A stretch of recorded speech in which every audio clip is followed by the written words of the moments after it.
Hey there everyone, and welcome to the next installation in our series of slideshows about the muzzleloader build that I'm going through along with you. With that, let's get it going. Okay, so the first thing we're going to do in the process is fitting the rear thimble. Go ahead and try to slide it into the stock. You'll see in pretty short order that it's not going to fit. The brass is a little bit too wide. In this case, instead of shaving off wood, we are going to shave off brass. Same concept. It's really easy and simple to do. Place the thimble in your vise. Make sure not to crush it too hard because we don't want to alter the shape of it at all. All we want to do is to hold it steady while we just take off little tiny shavings in long, even strokes on each side of the thimble. Remember to keep test fitting it often. You can see here it's not really sliding in all the way. When it's just right, that will fit flush with the stock. It'll slide right in, and just like the other parts that we're inletting onto our stock, we don't want any pressure there. We don't want to be stressing the wood of the stock at all. It just needs to fit in nice and snug. And the way we do that, keep moving slow, keep your strokes even. We don't want to remove too much, and just keep on taking breaks, keep on taking it out of the vise and test fitting. And there you go. Little by little, you'll get that perfect flush fit that you were looking for. The next step is to use our drill press to drill through our stock and into just the top half of the thimble for placement of our screw. You know, pretty much everybody has their own different clamping methods to keep everything level. you can see it here in the picture, I used two straight pieces of PVC board. That way I could ensure perfect angles with boards that wouldn't warp, and a clamp on either side. And with that setup, I can kind of alter the angle in any way that I want, clamp it down, and get drilling at the perfect angle that I was looking for. So no matter what method you choose, if you decide to build a sled or if you have a clamp already with your drill vise or whatever it is, it's never a bad idea to test on a scrap piece. Before you cut on your stock, make sure that your angles are correct and that everything is set up and functioning like it should. And like I said, everything's gone over in the videos with the gunsmith really well. This is just me working through the process with you, but the next step here is countersinking. You may have to test this a few times as well. Just countersink a little bit at a time. Keep placing your screw in to make sure that you get it to the right depth. But be careful with the screw. It's a flathead. It's going to be sort of a tight fit in there, so you don't want to overwork it and wear it out in the process.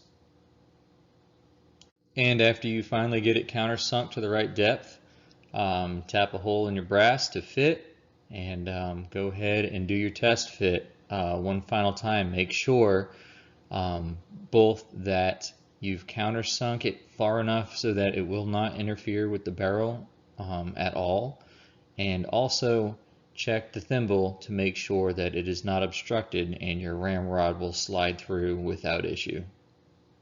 Okay, moving on to the front thimble, that's a little bit easier. It's pre-drilled for us, so we don't have to worry about that. All we have to do is place it appropriately, and really that is pretty self-explanatory. We just want to make sure that it doesn't interfere in any way with the cutout for the tenons. So place it where you think it looks best in the general area, and mark the center line. So follow your measurement around to the top side of the stock.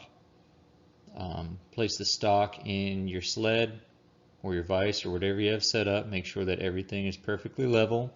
and you're ready to go ahead and drill it with the drill press. Just make sure that you place your mark in the absolute centerpiece and align perfectly with the measurement that you've made. And the next step up in this process is fitting our tenons. It may take a little bit more sanding than you expect. I know for me it did. I had to remove a little bit more material than I was planning to remove. I had actually decided to go with 100 grit paper. The figure 8 motion works really well for removing the material. Also, remember to flip the tenon around one side to the other every so often as you're rotating around your figure 8s. That way you get a truly even removal of material, and keep test fitting. As you test fit, it'll get hung up. You'll feel it won't want to go any further. Just do a couple light taps with your dowel, but if it refuses to slide, take it back out, remove a little bit more, and then place it again. What you don't want is to force it in there with too much and end up gouging the barrel or the material on the tenon at all, and having a crisis situation with the fitment. And here you'll see in the image to the left, as you're making progress, tapping with the same amount of force, it'll slide in a little bit farther, and when you're comfortable with it, it's going to be snug. But when you're comfortable that it is sliding in and not hanging up, go ahead and give it a little bit more. And if you've removed enough, it'll end up sitting right there in the middle, just like the photo on the right. Alright, the next step after we get our front and rear tenons in place is measuring the barrel into the stock with the tenons in place. One thing in particular to look out here before you start drawing your line, make sure that your barrel is seated properly as it's going to be finished. And also, something that I noticed here, I'm down here in Central Florida, and sometimes we deal with some pretty bad humidity. In the past couple days have been just like that. It's been really bad. And when I put my stock in place, I noticed that it didn't fit around the middle quite the same way. The humidity had caused imperceptible to look at, but when you slide the barrel in place, you could feel that it was sitting a little bit different. So I had to put a little additional pressure on my hand, with my hand, to make sure the barrel was seated properly down into the stock before I started measuring. So make sure you give it a good squeeze, and that everything is sitting properly before you start these measurements. We only get one shot to drill, so we want to make sure everything's accurate and is going to be sitting as it is in the finished firearm. Following along here with the guidance provided in the course, we measure our tenon center point on the barrel, line that up with the stock, mark our stocks, and then measure our depth. I used a pair of calipers, just like the video. It worked out perfectly. I think my center point that I measured was 9/16. In the video, he uses a tape measure to line it up on the stock, and that's perfectly fine. However, I chose to go with a square. If you do have a square or a T-square or something like that, so you can make sure you're perfectly perpendicular with the top edge of the stock when you make your mark, I would recommend that, just to make sure we're not off at any angle one way or the other. I mean, chances are with the tape measure, you would drill it perfectly fine and wouldn't run into any issues, but there's not a wide margin for error here, so the more inconsistency and uncertainty that we can eliminate in this process, the better off we are, and the more likely we're going to result with the product exactly the way we want it to be. Alright, now before we get to drilling, this is the part where we have to make sure that our barrel is sitting in the stock just as it's going to be in the finished firearm. I remember earlier I was telling you about how the humidity had caused just a little tiny change in the form of my stock, not to where you can see it, but where you could feel it. So I used some painter's tape, works fine, masking tape works fine, just make sure it's something easily removable to secure the barrel into the place and put the appropriate amount of pressure on the stock to keep everything sitting just like it's going to be when it's finished. This is also the time to make sure to apply tape to the back side where the exit hole is going to be for your drill press, to make sure that we don't have any tear outs in the fibers, and make sure that the exit hole is just as clean, polished, and finished as the entry hole. Alright, now we are about to begin drilling our stock and tenons. Something really important before you get started drilling is to measure the diameter of your pin. Now we want to select a bit just a hair smaller than the pin itself. You can see there in the picture on the left, mine measured about 1/8. So I selected a bit just one size smaller. Now the reason for this is because the pin needs to fit snugly into the stock. We don't want it just to be able to slide through or fall through. So by starting one size smaller, it'll give us some wiggle room to fit it precisely at the right time. Remember, if there's a little wood left over for us to remove, that is not a big deal at all, an easy problem to work with. On the flip side, if we end up removing too much and our pin is slipping right through the stock, then we have a big problem on our hands. It's not worth having that problem, so let's work in stages here. Lastly, when you are ready to begin drilling, it's essential to make sure that your stock and everything is perfectly mounted and set up level and tight on your drill press. We need to make this hole as precise as we can. We don't have a lot of wiggle room for error here, so just check, recheck, and check again. Make sure everything is snug, tight, in place, and lined up perfectly before you start drilling. Okay, now after drilling, it's time to remove the tape and slide the barrel out of the stock. And you can see if you had all your measurements correctly and everything, you'll have a pinhole dead center in the middle of each tenon. The last step here is we have to select a drill bit that fits your pin. I started with 1/8 here, and widen that hole that is in your tenon.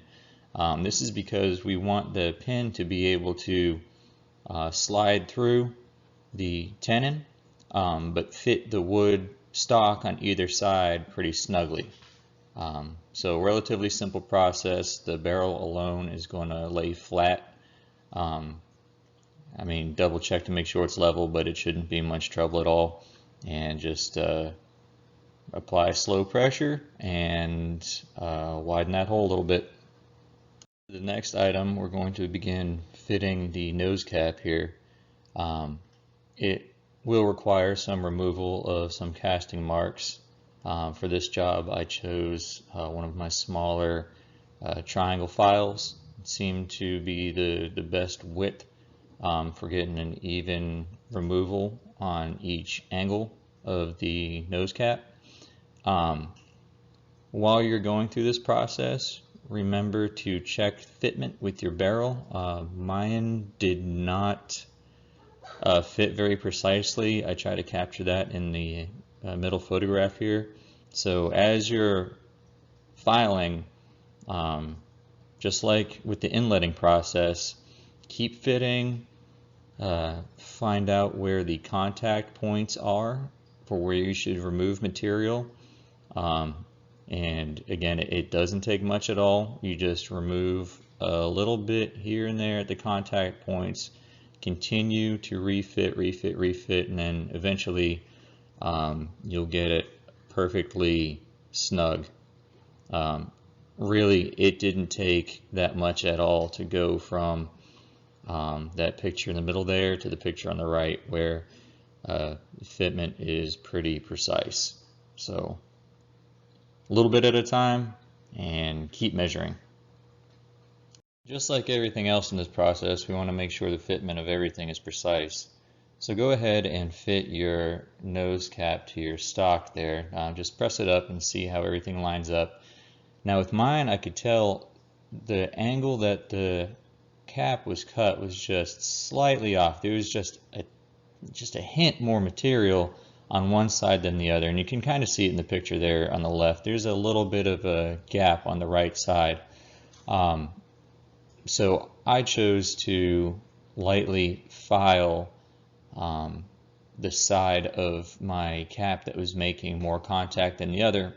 Again, it didn't take much at all, just shave a hair down. And then on the picture on the right, it's hard to see, but it is fitting much more level and consistently making contact with the stock itself. Next step is drawing our measurements down on the nose cap for our drilling points. Pretty self-explanatory process. Just get as close to dead center as possible. Make sure your lines are straight and even front to back. And the one caution I have for pointing out your drilling spots is pay attention to the available wood on your stock and try to predict where the screws are going to go through. You don't want that front screw being too close to the end of the wood on the stock. It's an easy mistake to make, an easy thing to overlook. You can kind of see there on the picture on the right that I moved my mark back down by a hair because I was just a little bit uncomfortable with where that screw would end up. I felt like there needed to be just a little bit more wood on the stock in front of it to get a good solid mount. At this point, we're ready to begin drilling.